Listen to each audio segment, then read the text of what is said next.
사랑하는 CBS 시청자 여러분 안녕하십니까. 성서의 땅을 가다 윤석전 목사입니다.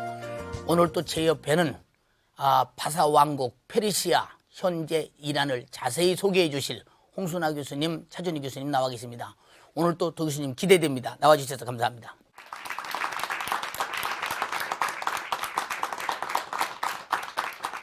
바사왕국 고레스 왕은 바벨론을 합병하면서 바벨론으로 포로로 잡혀갔던 이스라엘 백성들에게 선처를 베풀었습니다.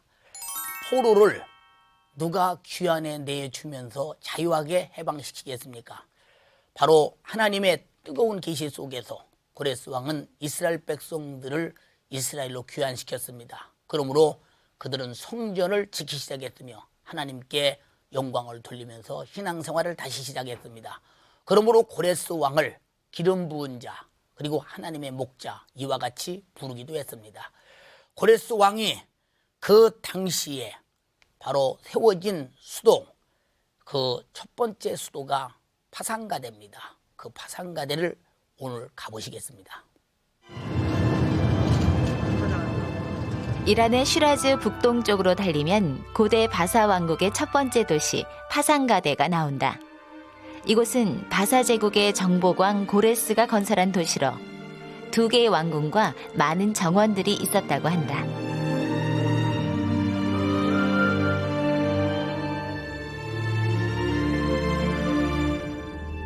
파산가대의 방문객들은 왕궁으로 가기 위해 이 입구부터 펼쳐진 가로수 길을 걸어서 폴바르 강을 건너가야 했는데 그런 후에야 접견궁 입구에 도착할 수 있었다.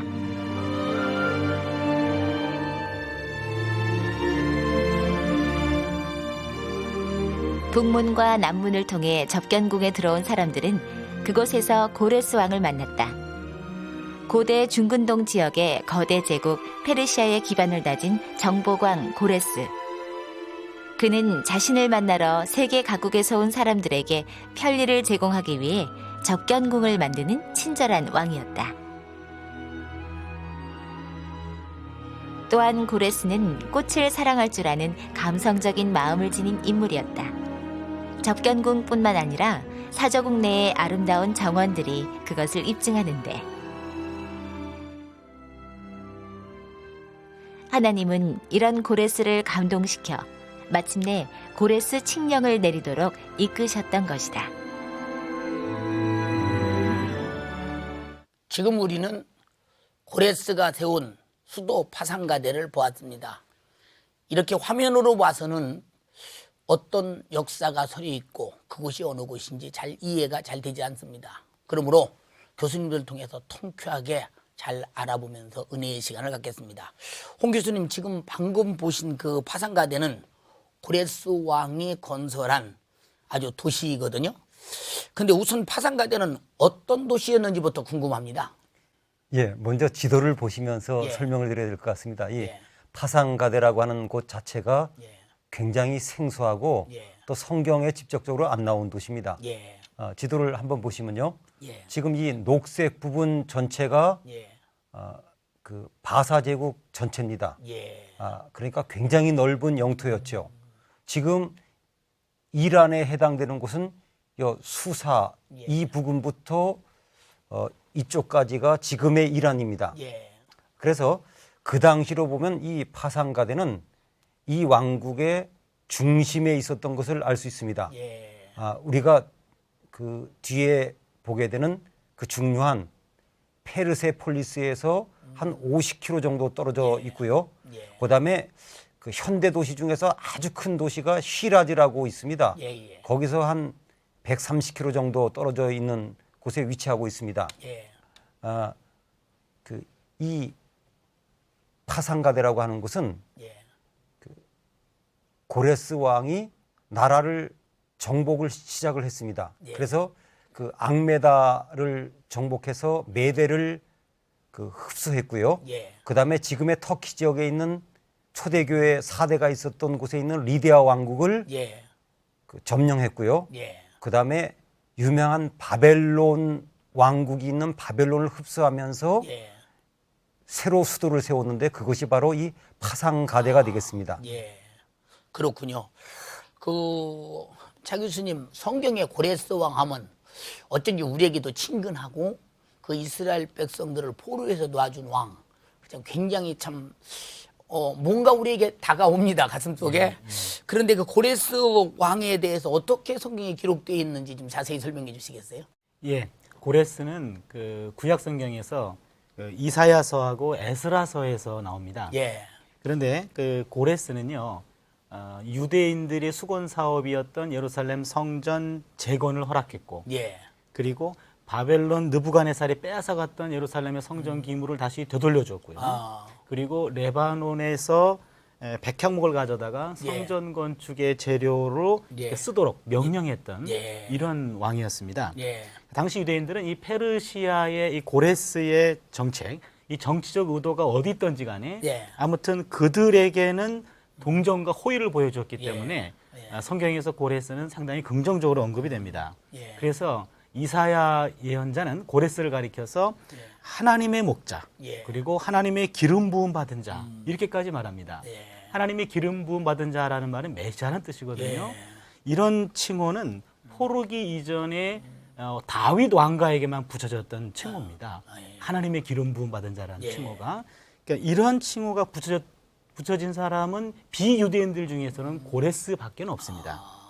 그러니까 고레스는 특별히 그 바벨론 포로로 잡혀있던 유대인들에게는 하나님이 그들을 위해서 보내준 하나님의 기름 부음 받은 자라, 이렇게 평가되고 있습니다. 아마도 고레스를 통해서 본국으로 돌아가는 일이 가능해졌고 성전 건축이 가능했기 때문에 이러한 아주 명예로운 칭호를 붙였던 것 같습니다.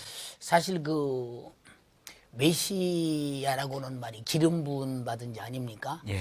그걸 보면 그때의 고레스는 이스라엘 민족들에게는 사실 참 그 어떤 그 메시아적인 그 식민지 종살이에서 해방을 시켜준 그런 엄청난 그 좋은 왕, 하나님께서 역사하신 왕, 이렇게 볼 때 사실 우리에게도 많은 친근감이 생기면서 그런 그 하나님이 쓰신 사람이라고 보여질 때 이방 사람이지만 참 복받은 사람이다, 이렇게 느껴지기도 합니다. 그 차 교수님, 일반 문헌에도 고레스 그 왕에 대한 기록이 여러 군데 있는 것으로 아는데요. 저 일반 문헌상에 고레스 왕에 대해서 기록된 그 문헌에 대해서 정리 좀 해주시겠어요? 예. 네. 일반 문헌에는 한 4가지 정도에 나타납니다. 예. 첫 번째는 그리스의 역사가인 헤로도투스의 역사서가 있고요. 예. 또 하나는 그 바벨론의 마지막 왕이었죠. 나보니두스의 예. 연대기. 그리고 세 번째는 그 나보니두스에 대한 운문 보고서. 아. 그리고 네 번째가 고레스 실린더가 있습니다. 아. 이 4가지 자료가 성서 이외의 고레스에 관한 아주 중요한 자료를 담고 있는 기록인데요. 예. 이 기록들을 보면은 고레스는 주전 560년경 시작합니다. 예. 주전 560년 이전에 고레스와 페르시아에 관한 역사적인 기록은 남아있는 게 없습니다. 예. 그가 주전 550년에 예. 그 메대 그 왕 그 아스티아게스에게 반란을 일으켜가지고 메대 왕국을 흡수하고, 예. 그리고 아까 말씀하셨던 그 리디아 왕국을 546년에 무너뜨립니다. 그리고 539년에 바벨론에 피 한 방울 흘리지 않고 무혈 입성을 해요. 예. 바벨론을 합병하는 거죠. 예. 이런 역사적인 기록에 따르면 고레스는 적국이었던 바벨론의 마지막 왕 나보니두스에게도 신임을 얻었고, 그리고 바벨론 사람들도 그의 통치를 저항하는 것이 아니었고 네. 오히려 만족스럽게 여기고 환영을 합니다. 그러니까 고레스는요, 역사 기록을 보면은 자신이 지배했던 나라들의 종교와 문화를 최대한으로 존중하는 관용 정책을 폈습니다. 이거는 그 당시 식민 통치를 의도적으로 그 합법화시키는, 예. 내지는 반감을 잠재우는 일종의 고도의 정치 기술이기도 했는데요. 아. 그래도 고레스는 고상한 성격을 가진 포용적인 정치인이었습니다. 아마도 적들에게까지도 호감을 주었던 이런 그 고레스의 인격과 성품이 오늘 우리에게 상당히 그 부러움을 주고 있습니다. 예, 그렇군요. 파상가되는 고레스 왕이 세웠던 왕궁터가 있습니다. 그곳으로 가보신 다음에 또 말씀드리겠습니다. 파상가대 입구부터 펼쳐진 들길을 따라 달리면 고대 중근동의 패권을 장악했던 바사 제국의 고레스 왕 궁터가 나오는데, 궁터 석주에는 나 고레스 왕 아르케메니드라는 기록이 쐐기 문자로 새겨져 있다. 네, 고레스 왕은 유대 민족이 큰 일을 했지만은 이렇게 참 와보니까 또 이렇게 그 명성이나 그 모든 것은 간데없고 이렇게 그냥 부서진 그 조각만 남았네요. 뭐 하나님의 역사 속에서 우리 고레스 왕이 참 잠깐 사용당한 것을 보면 참 그 오늘의 고레스를 말할 때 하나님이 그 시대에 쓰신 사람 할 때 이방인으로서는 참 영광스러운 사람이었죠. 네. 그러나 그 찬란한 영광은 참 간고도 없고 흔적만 이렇게 남았는데 누구든지 인생은 자기 흔적을 영원히 남길 수 없음을 말해주고 있죠. 하나님만이 남겨주시는 분이시죠. 그 하나님은 고레스 왕을 통해 대역사를 이 땅 위에 선명히 남기셨다. 고레스 왕의 세계 제국 건설의 이상이 담긴 문설주의 이 부조들처럼 고레스는 고대 중근동의 새로운 주인공으로 등장했다.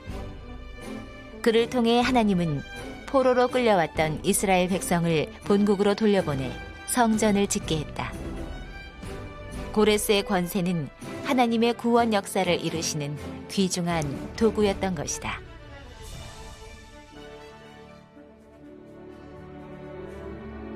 바사왕 고레스는 말하노니 하늘의 신 여호와께서 세상 만국으로 내게 주셨고 나를 명하여 유다 예루살렘에 전을 건축하라 하셨나니 너희 중에 무릇 그 백성된 자는 다 올라갈지어다. 너희 하나님 여호와께서 함께 하시기를 원하노라 하였더라.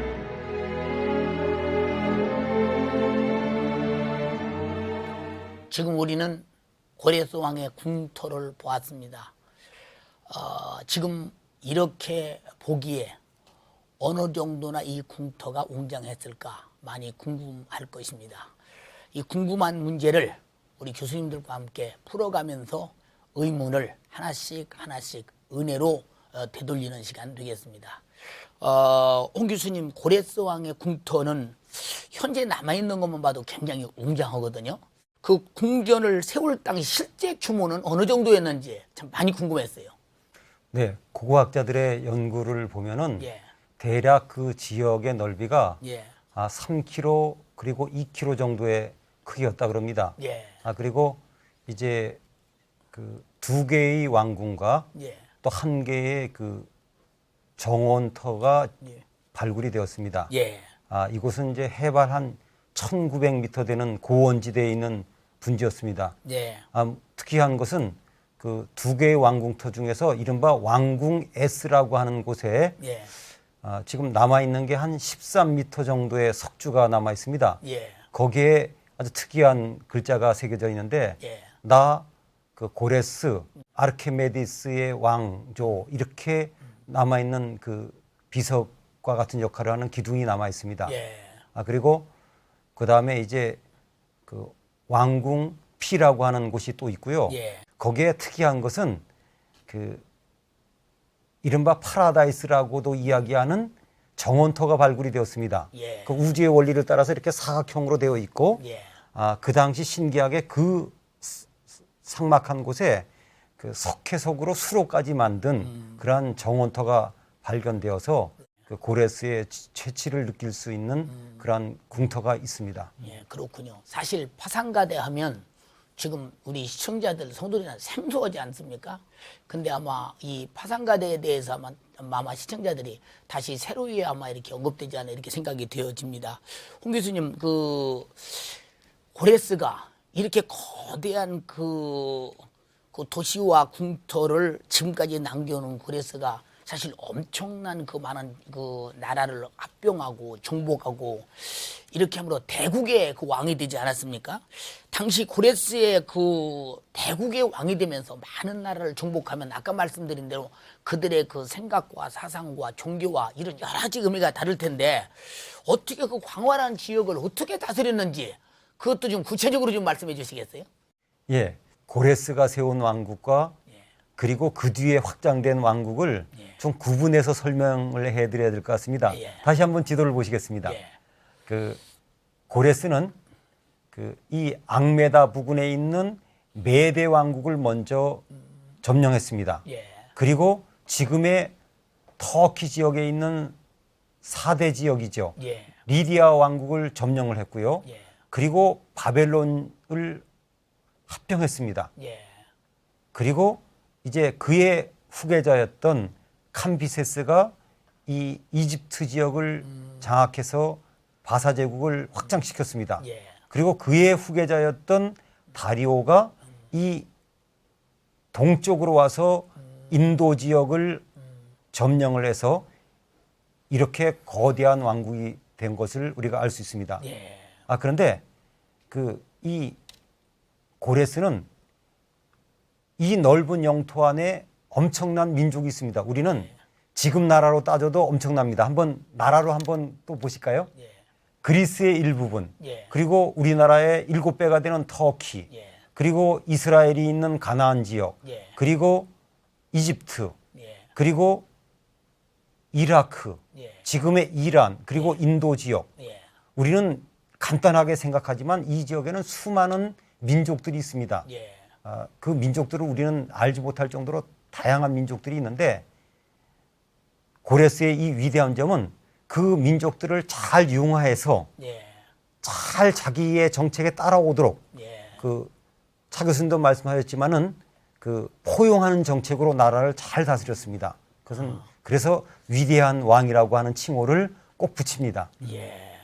차 교수님, 그 고레스의 활발한 그 모든 영토의 확장 사업, 이런 그 사업을 하나님의 섭리적인 과정에서 설명하려면 어떻게 해주시겠습니까? 예.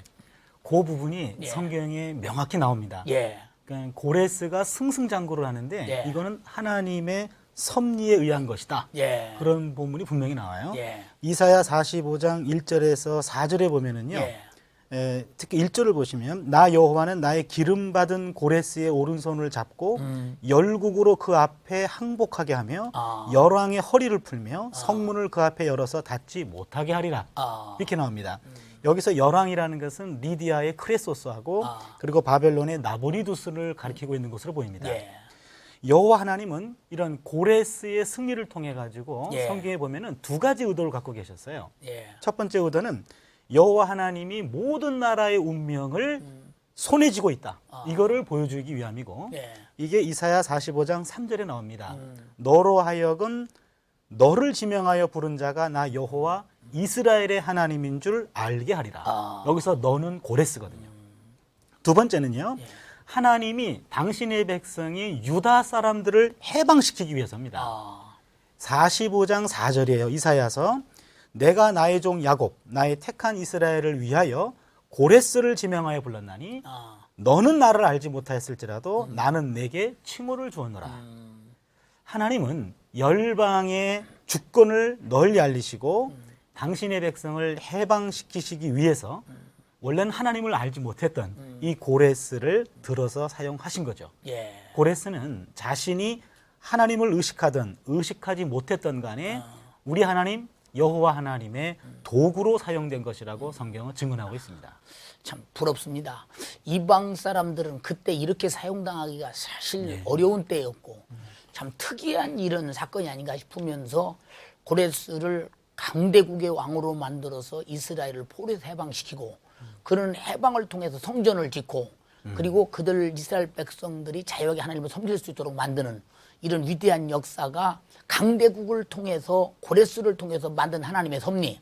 사실 참 하나님의 섭리는 어느 쪽에 어디가 있는지 알지 못하나 진행하신 것을 보면 참 통쾌하게 섭리가 대단하게 이렇게 이어지면서 우리에게도 항상 그런 섭리가 지금도 있지 않나 싶습니다. 참 고레스처럼 사용당했으면 하는 그런 생각이 듭니다. 홍 교수님이 이 유서 깊은 이 도시 파산가대 거기 가보면 그 어디 볼만한 유적지가 있는지요? 예. 그 파상가대에 가보면 예. 제일 눈에 띄는 중심되는 곳이 있습니다. 예. 그 왕자의 언덕이라고 하는 그 언덕 위에 예. 또 이렇게 축대가 쌓여 있는 곳인데 예. 그곳이 사실은 이 지역의 중심지 역할을 합니다. 예. 그리고 또 이곳에는 또 그 왕이 사람들을 접견하던 장소가 있고요. 예.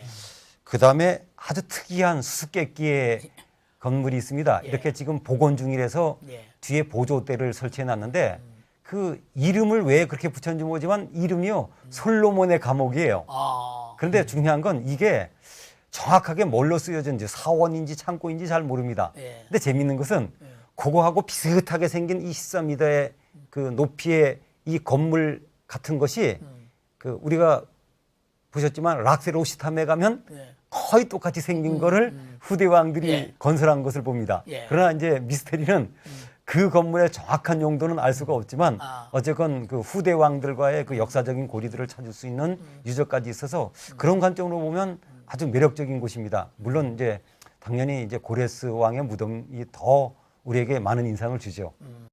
이렇게 참 생소한 파상가대 이렇게 들으면서 방청객들이 아마 많은 의문이 있지 않나 싶습니다. 방청객의 질문을 받아보시겠습니다. 황 교수님께 여쭤보겠습니다. 바벨론과 바사 제국의 차이점을 설명해 주십시오. 예, 그 사실 바벨론하고 바사 제국이 같은 지역에 있기 때문에 혼돈하기 쉬운데요. 먼저 역사적으로 말씀드리면 바벨론이 먼저 있었고 바사가 그 뒤에 있었고요. 성경적으로 말하면 그 유다 왕국을 멸망시킨 나라가 바벨론이고 또 유다 민족을 돌아오게 한 곳이 바로 바사 제국입니다. 그리고 지역으로 말하면 그 바벨론의 수도는 바벨론이었고요. 지금으로 말하면 이라크 지역입니다. 그리고 바사의 그 수도는 페르세폴리스, 또 수사, 앙메다, 바벨론 네 곳이었는데 지금 나라로 말하면 이란입니다. 이렇게 되면 좀 어느 정도 선명하게 구분이 돼서 성경 읽으실 때 도움이 될 것 같습니다. 차 교수님께 여쭤보겠습니다. 고레스 왕이 하나님의 도구로 사용되었다고 말씀하셨는데요. 하나님의 도구로 사용된다는 그 의미가 그렇게 간단하지 않은 것 같습니다. 좀 더 자세히 말씀해 주시면 감사하겠습니다. 예. 성경에 보면은요, 하나님이 이방 나라를 사용하신 경우들이 많아요. 그러니까 이방 나라가 하나님의 도구로 사용된 거죠. 그런데 주전 722년에 아수르를 통해 가지고 북왕국을 멸망시킨 일이 있었습니다. 근데 그 아수르의 왕은 아주 교만했어요. 하나님의 도구였음에도 불구하고 내가 했다고 그래요. 아주 교만합니다. 그래서 하나님이 아수르를 통해서 북왕국을 심판하고 그것이 끝나고 난 다음에는 교만한 아수르와를 또 치십니다. 그래서 여기서 우리가 한 가지 배울 것이 있는데 고레스를 통해서도 배울 수 있죠. 하나님의 도구는 말 그대로 하나님의 도구입니다. 도구는 겸손해야 되죠. 교만하고 내가 하는 것이 아닙니다. 그래서 자신을 도구로 부리시는 그 하나님, 주님, 그 뜻이 무엇인지를 겸허하게 묻고 그 뜻이 무엇인지를 잘 헤아려서 처신하는 것, 이것이 하나님의 도구로 쓰임받는 사람의 제대로 된 처신이라고 말할 수 있습니다. 오늘 교수님들의 이렇게 말씀을 들으면서 그 파상가대 고레스에 세운 수도 우리가 생각만 해봐도 참 이방인의 수도이기 때문에 별 의미가 있는가 싶었지만은 하나님이 쓰신 역사의 발자국을 보면서 많은 은혜도 받고 많은 것을 깨달았으리라고 믿습니다. 오늘 두 교수님 너무 감사합니다. 고맙습니다.